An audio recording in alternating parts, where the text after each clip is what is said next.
Good morning, new 1%. It's Satoshi Boomin coming at you with another video. Guys, leave about 4-5 comments down below. Hit that red button. I got my hot tea and honey locked and loaded, ready to go. Let's get this show started. Quickly looking at the VeChain price here. We are up about 8.8% on the day, and slowly but surely trying to recover from that massive dip we had just a few short weeks ago. Still, the market sentiment out there is a little bit bearish. We take a look at the fear and greed metrics here, just slightly up, but the markets are still in extreme fear. They've been in extreme fear last week, yesterday, and now. And again, guys, just remember last month we were at greed levels, and a month and 2 weeks before that, guys, we were at extreme greed. So it just goes to show you how easily our emotions can be manipulated in this market. That's why I preach remaining even keeled at all times, so you do not make rash decisions. Guys, if you go on YouTube today and type in crypto, Bitcoin, your favorite coin, you're going to see nothing but, negativity, nothing but bearish sentiment, nothing but, oh, the sky is falling. And all I want you guys to remember is just think about how you were feeling a month ago when some arbitrary number was high. Like the arbitrary number of the price of a internet coin was high. Think about all the content you've seen on YouTube everywhere. Oh, when we were up here, we're going to the moon. Dogecoin's going to the moon. Everything's going to the moon. Titty coin, come rocket. All these coins are going to the moon. And, you couldn't tell anyone any different.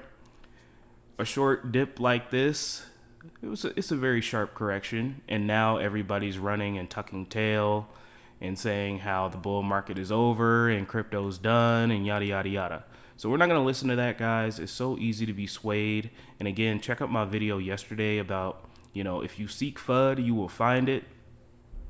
People, they make clicks off of it. They get money off of it. Titles and thumbnails, that stuff works, and it can influence you in your buying decisions. But again, we're just going to continue to stack VeChain and chill. Nothing has changed here. Nice recovery here. Hopefully Bitcoin can get out of its little rut, get back on up to 40 to 50,000, and then we can get this bull run back on track. Another good thing in the VeChain ecosystem, guys, that VEED token, VMworld's token, pretty much, has been listed on CoinGecko. Pretty awesome. You could buy a VEED token for a little bit less than a penny. It looks like 100 billion max supply here. I enjoy it. I think it's pretty good. If you are interested in buying VEED tokens, and these are the tokens that you use to buy VIMs on VMworld, looks like you could buy it in two places, KuCoin and ViTRO, as of right now. And this is good to see. Just got listed about yesterday, and looks like it's about 0.003 cents right now. So if you guys got those VEED tokens, let me know. Are you using them for VIMs, or are you just gonna hodl them? Let me know down below. All right, guys, we got a short video here. This is Industry 4.0. I've been talking about this for a while, and I wanted to show just a short part of this video. This gentleman here explains it well. This is Bernard Mar. I'm going to go ahead and subscribe to him and give him a like here. But this is, sorry if you can hear those sirens in the background. They're pretty loud. But this is what I talk about, guys, and this is why I'm so excited for VeChain. Not only VeChain, but cryptos as a whole, the whole digitization of the world. Because right now we're in the fourth industrial revolution. Okay, the first industrial revolution started with, machinery, and now we're moving towards machinery to automated machinery, Internet of Things technology. I live in America, and right now you can go to any restaurant in America right now, and what you will see on the tables are QR codes. The QR codes have been integrated with Internet of Things technology. You scan the QR code, it takes you to the menu.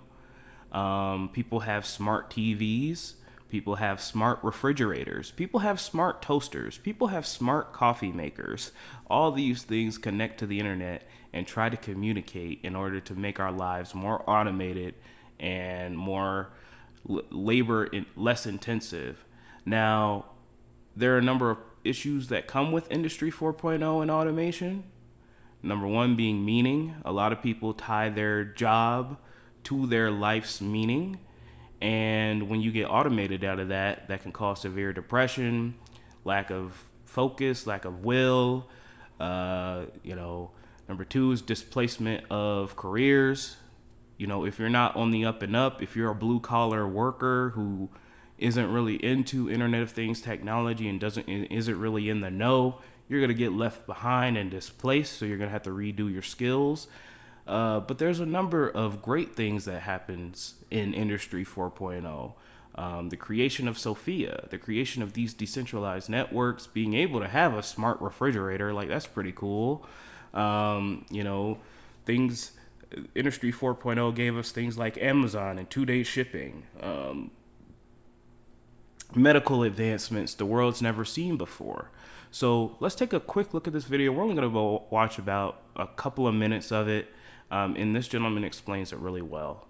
What is Industry 4.0? Industry 4.0 is one of the big buzzwords that is flying around at the moment. And it basically refers to the fourth industrial revolution, where we've seen transformative technologies that have changed industry. At the moment, this fourth industrial revolution sees smart factories with connected machines and intelligent robots. But how do we get there? The first industrial revolution basically started in the 1770s, where we moved from hand to machine, from farms to the first factories using steam and water power. Then 100 years later, electricity arrived in the next industrial revolution. So this gave us automation, it gave us assembly lines. So this was the real start of factories as we know them today. Another 100 years later, we have the computer arrived, so around 1970. We now have computers that would allow us to automate some of the blue-collar work in factories. We have electronics in them. And this latest industrial revolution, which has just started, which we refer to as Industry 4.0, is now not looking at these individual computerized machines, but this whole network of them. They're all talking to each other. We have intelligent factories. And some of the underlying technologies of this new industrial revolution is the Internet of Things. We have smart machines that have sensors in them that are connected to networks and talk to each other, so they can diagnose their own problems and alert someone that something is going wrong within the machines. We have big data, so all of these machines generating huge volumes of data that we can now use and analyze. And we can use things like artificial intelligence and machine learning to make sense out of this data. So we get things like predictive maintenance, where a machine or an assembly line will tell us that it might be going to break down in the next day or so. So we need to fix things before they actually ever happen. We now have interconnected supply chains where ships are talking to warehouses, they're talking to trucks. It also enables us to have more intelligent robots and autonomous things like vehicle and drones. So this means that we now have ships arriving, the containers can be tracked, the warehouse can be ready even if there's a delay. And again, guys, this is all what VeChain does. Internet of Things technology, smart labels, NFC, QR codes, things like that, tracking and tracing on the public blockchain, guys. Immutable, building trust for the industries as a whole. Great explainer here. And this is what I'm talking about. This is why I'm so bullish on crypto, bullish on fintech as a whole, guys. Industry 4.0 is currently occurring. The line between physical and digital realities are blending, and it's going to be interesting to see who are the winners of Industry 4.0 in the next 20 to 30 years. Moving on. We've got a great article here. VeChain Foundation continues to drive innovation, transforming the world for better. Pretty awesome. Guys, this is a great article here. It goes on to talk about a couple of things that VeChain has been getting into this week. We looked at the preview or the demonstration of the EHCert app built by VeChain Idante, tracked on the VeChainThor blockchain. We already took a look at that. VeChainThor hits 1 million accounts total. That's pretty awesome. This happened about 5 days ago, which is just a month to the 3rd anniversary of VeChainThor. The foundation wrote, "We have hit 1 million VeChainThor accounts on the 26th of May, 2021, which is just a month after the 3rd anniversary of VeChainThor. It's pretty awesome. We're steadily heading towards mass adoption together. Enterprise users and active VET VIP 180 holders from the community. Thank you, VFam. The best is yet to come." And I would agree, guys. 1 million accounts. It's pretty awesome. For Magic Internet coin. It's pretty cool. Toolchain has been functioning outstandingly. We got another acclaim by Harold Harris, the luxury eyewear store.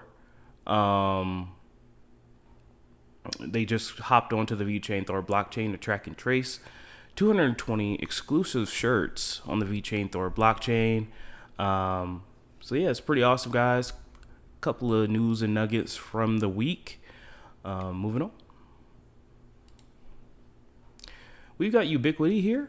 UBIQUITY announces the associate membership into the American Land and Title Association. Shout out to these guys, working hard. They got a funny, they got some funny interns there, but they are working hard, doing the hard work, and being tracked and traced on the VeChainThor blockchain.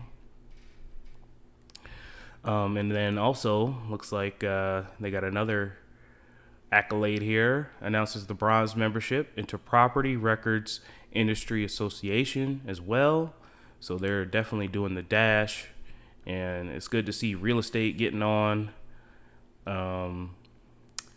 Seeing real estate getting on to the VeChainThor blockchain. Hopefully, we could see, oh yes, we are tokenizing these properties here, and it's gonna be all tracked and traced on the VeChainThor blockchain. That's what I want to see. So UBIQUITY, I know you watching my videos, man. I know you be lurking. When are we gonna get some tokenized real estate on VeChain, baby? When is it gonna happen? Hit me up. Let's see. Let's make it happen. And then finally, guys, we're going to talk a little bit about carbon trading. There has been some speculation that VeChain is going to be working with the Chinese government in order to help them with their carbon markets. Again, guys, we did a whole video on carbon markets a couple of days ago. I'll probably leave it up there in the description in the right-hand corner. I will this time, I promise. But carbon trading program may give China pricing power. So if you don't know what carbon markets is, guys, basically they tokenize carbon usage. So they'll put a price on 1 ton of carbon being used. So if you release carbon into the air, or you create something that, produces a lot of carbon, it's a price. So you get these credits that you can use in order to gauge how much carbon you're using. And if you use under the allotted limit, you can sell those carbon credits onto the market and receive money. Now, people who go over the allotted limit of carbon usage, they're going to have to buy those carbon tokens on the market. And the idea is that, as people use less and less carbon, there are going to be less and less carbon credits available, so that companies who continue to put out a whole lot of carbon are going to have to continue to buy more and more carbon credits. And it's going to be more and more expensive in order to produce the same amount of carbon as, let's just say, Tesla. They find a way to go carbon negative. Well, they're going to have a ton of carbon credits that they could sell on the market. But but companies who are less efficient are going to have to keep on buying the carbon credits, and because they have a higher allotment of carbon being released into the atmosphere. So China is expected to gain strong pricing power given its unprecedented efforts to cut carbon emissions. Experts said on Sunday, carbon could become the new currency. Wow. Carbon could become a new currency, with China creating the terms, standards, and pricing. China will be at the heart of the climate boom, not only because the scale of its emissions create an opportunity, but also because it's becoming a leader in innovative green finance as well as green technology. Goldman Sachs estimated that there is a 16 trillion opportunity for clean technology infrastructure investments in China, potential path to net zero by 2060. This could create up to 40 million jobs and drive economic growth. China started to open further firms. Whoa. Where'd it go? Where did it go? Okay. China started environmental goods and services, and the launch of China's carbon exchange will also create new opportunities. The country's national level carbon emissions trading system will be launched by the end of June. And the total volume of carbon emissions covered by the trading market will hit more than 4 billion tons, making it the world's largest carbon trading market. So carbon is literally the new oil, guys. These companies are going to make it out big. I believe you could trade these carbon credits on derivatives exchanges. But again, I don't know what derivative exchanges you could buy. I did a little bit of research, but I could not find any derivative exchanges you could go to purchase these credits. So I'm going to keep looking at that. You guys let me know what you think down below. What do you think about this carbon credit system, this carbon credit ecosystem? I think that there are some issues with it. Like, what if companies manipulate data in order to, gain more credits and then sell them at the end of the year? So they do like a high rate of carbon emissions at one point and then completely drop them and then sell them off for profit. I don't know. There's a number of ways that this can be fudged, but smarter people than me are coming up with the rules on this. So it remains to be seen how effective this is going to be. Hopefully VeChain will be a part of it, though. I think they will. All right, guys, we have 1,071 days to the next Bitcoin block halving. Taking a look at the markets as a whole. That's wrong. Let's see here.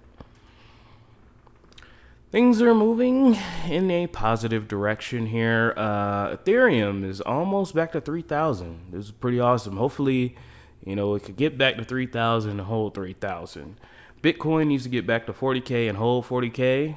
And XRP is looking really, really good. Cardano's looking really, really good.